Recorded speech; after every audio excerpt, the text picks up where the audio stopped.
국내외에 계시는 성도 여러분 안녕하십니까? 요즘 더위가 계속되고 있습니다. 또 태풍이 올라온다고 합니다. 일기예보에서 여러분의 건강에 지장이 없도록 자신을 잘 돌아보시기를 바랍니다.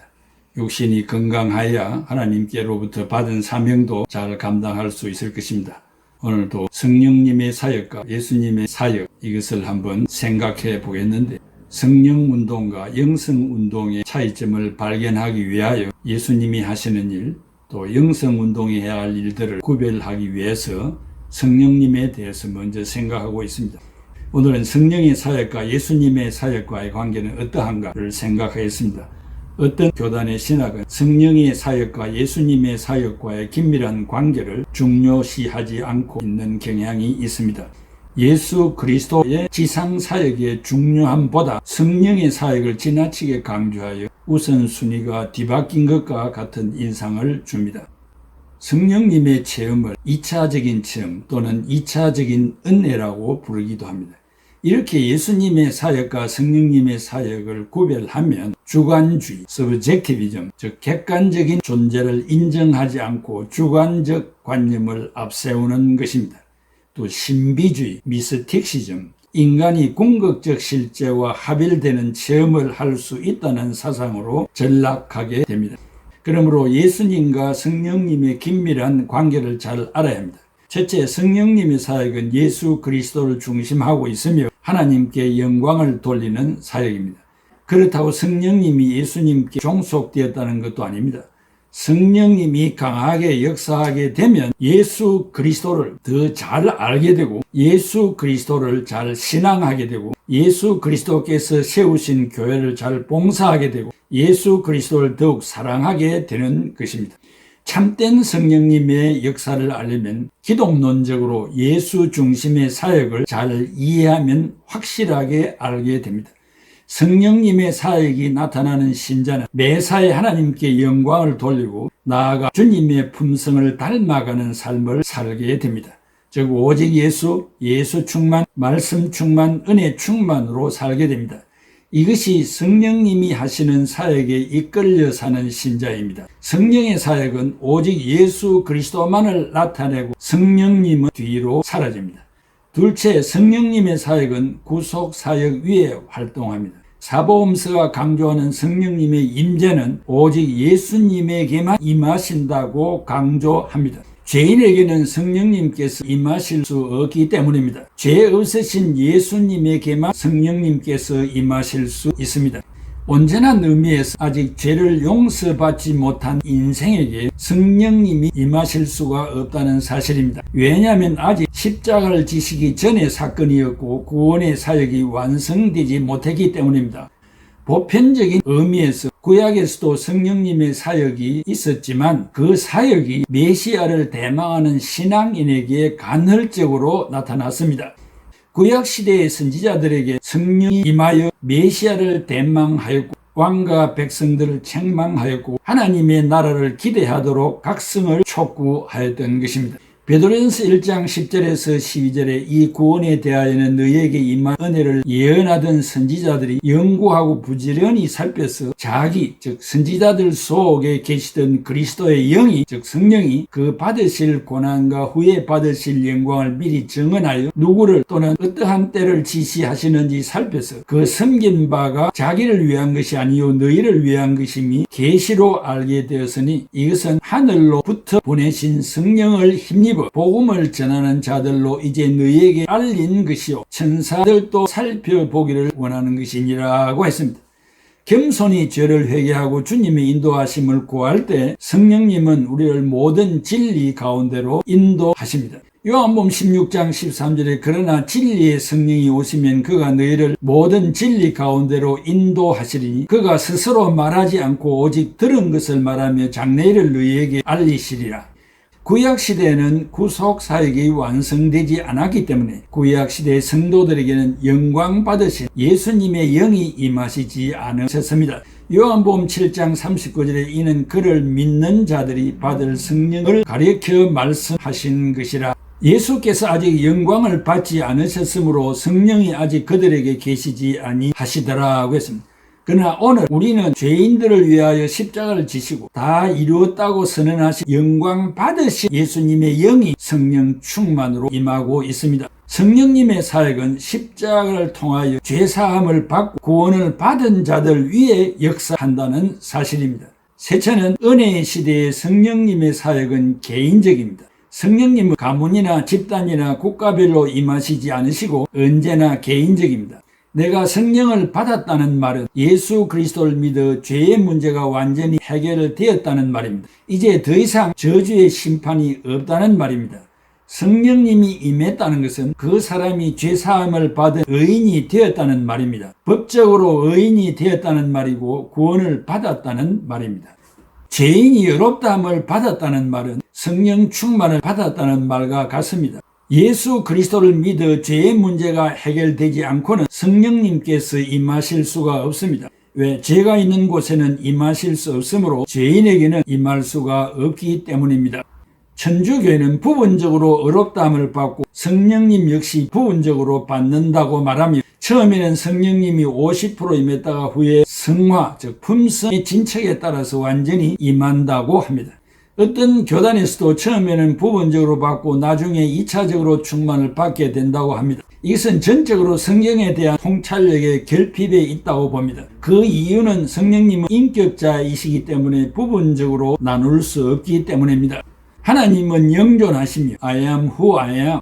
예수님은 하나님으로부터 나시고 begotten. 성령님은 하나님과 예수 그리스도로부터 오시고 proceed.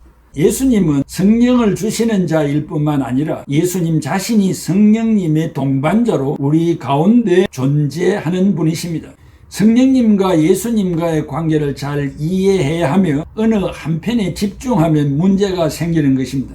어느 교단과 같이 성령님의 사역을 지나치게 앞세우고 강조하다가 예수님의 사역을 등한히 하는 누를 범하게 됩니다. 그게 둘째, 성령 세례와 성령 충만. 개혁주의 입장에서 살펴볼 때 제자들은 오순절 성령 강림의 과도기에 살았기 때문에 교회 시대의 표준이 될 수 없습니다. 그때 이미 예수님은 오셔서 제자들과 함께 갈릴리를 중심으로 전도 사역을 하고 계셨지만 제자들은 성령님이 임하시는 오순절 전에 살았기 때문에 영광 받으실 예수의 영이신 성령님의 강림을 기다려야만 하였습니다. 예수 그리스도께서 구속 사역, 즉 십자가 지심을 완성하시지 않았기 때문에 제자들은 죄사함을 받을 수가 없었습니다. 죄사함을 받지 못했다는 말은 성령을 받지 못했다는 말과 같습니다. 요한복음 7장 39절 이는 그를 믿는 자들이 받을 성령을 가리켜 말씀하신 것이라. 예수께서 아직 영광을 받지 않으셨으므로 성령이 아직 그들에게 계시지 아니하시더라. 구속사역의 절정이 오순절 다락방이기 때문에 그때 성령님이 임하여 교회가 탄생하였고 교회 시대가 도래하게 된 것입니다. H. 바빙크 조직신학자는 예수 그리스도의 죽으심과 부활하심이 단회적인 사건이듯이 오순절 성령 강림 역시 단회적인 사건이다라고 말했습니다. 십자가와 부활이 한 번이듯이 성령의 임하심도 한 번입니다. 그러므로 오순절의 성령 강림은 교회의 시작이요 하나님의 나라의 임재요 성령 시대의 개막입니다.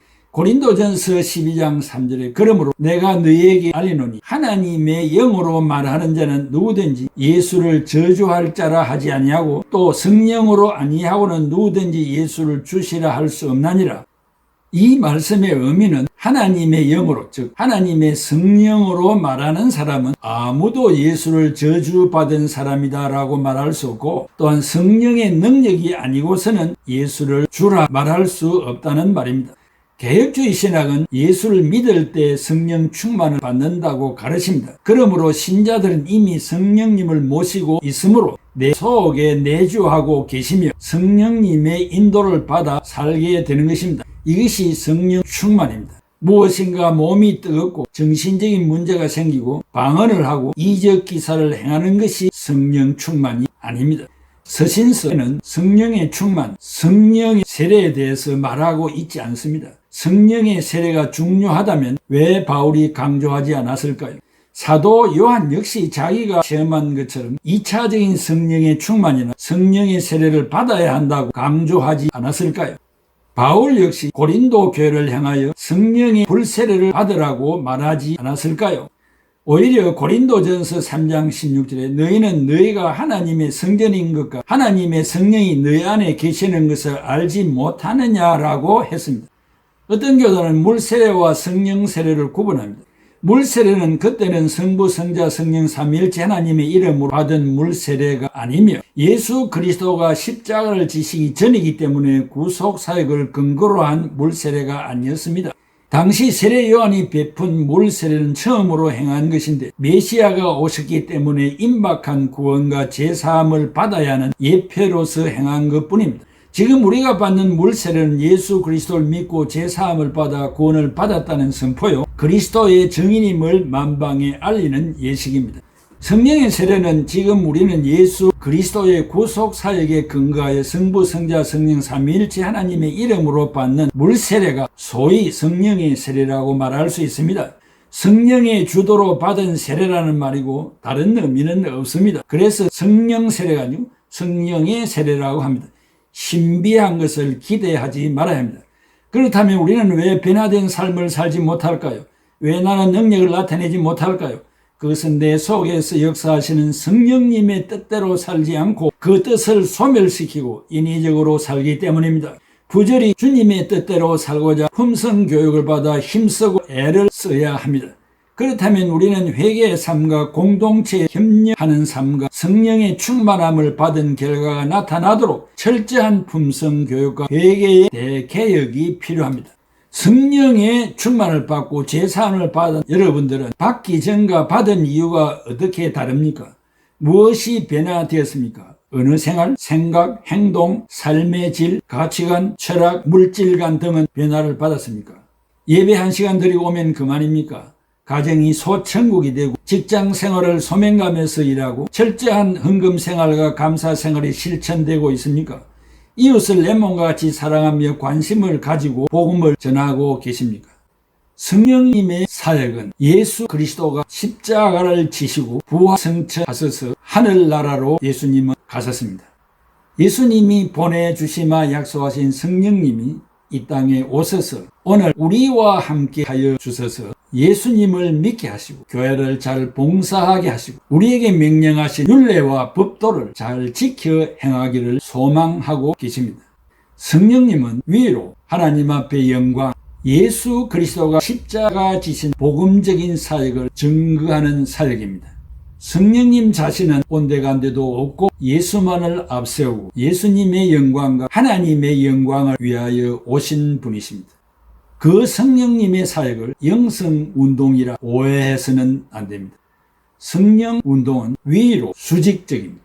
영성운동은 너와 나 역사세계의 수평운동입니다. 이렇게 분명히 성령운동, 영성운동의 판가름을 이 몇 시간을 통해서 분명하게 각자가 할 수 있기를 바랍니다. 기도하겠습니다. 고마우신 아버지 하나님 은혜와 사랑을 감사합니다. 오늘도 이 성령님에 대한 예수님과의 관계가 어떠했는가를 말씀했고 또 예수님이 십자가 지기 전에 그 제자들은 성령 충만을 받았는가에 대한 말씀을 드렸습니다. 분명히 우리가 알아야 할 것이며 하나님께서 우리를 향하여 기대하시는 그 뜻이 무엇인가를 알고 그 뜻을 실천함에 있어서 성령이 우리보다 앞서 가시지 아니하시면 우리를 도와주시지 아니하시면 하나라도 지킬 수 없는 죄성을 가진 인간임을 철저하게 깨닫고 성령 중심으로 살아가는 우리 애청자들이 다 되게 하여 주시옵소서. 예수 그리스도의 이름으로 기도하옵나이다. 아멘. 임하소서 임하소서 바람같은 성령이여 에스겔의 골짜기에 불어닥친 생명바람 오손절날 다락방에 말씀으로 임하신 영 나의 영을 사로잡아 새로 나게 하옵소서. 임하소서 임하소서 불과 같은 성령이여 불의 혀로 임하셔서 진리 알게 하시옵고 불세례를 베푸시어 죄의 뿌리 소멸하사 거룩하고 깨끗하게 변화시켜 주옵소서. 임하소서 임하소서 생수 같은 성령이여 거친 들에 샘이 솟고 사막에는 강 흐르고 생수 같은 주의 성령 폭포같이 부어주사 내 속에서 생명수가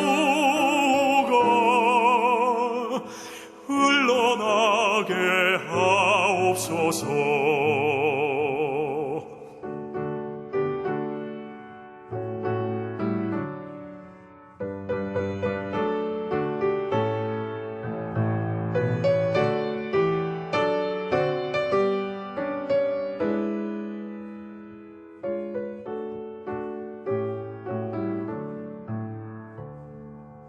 임하소서 임하소서 기름 같은 성령이여 은혜로서 치료하고 사랑으로 싸매시어 나의 영광 나의 삶이 강건하게 보존받아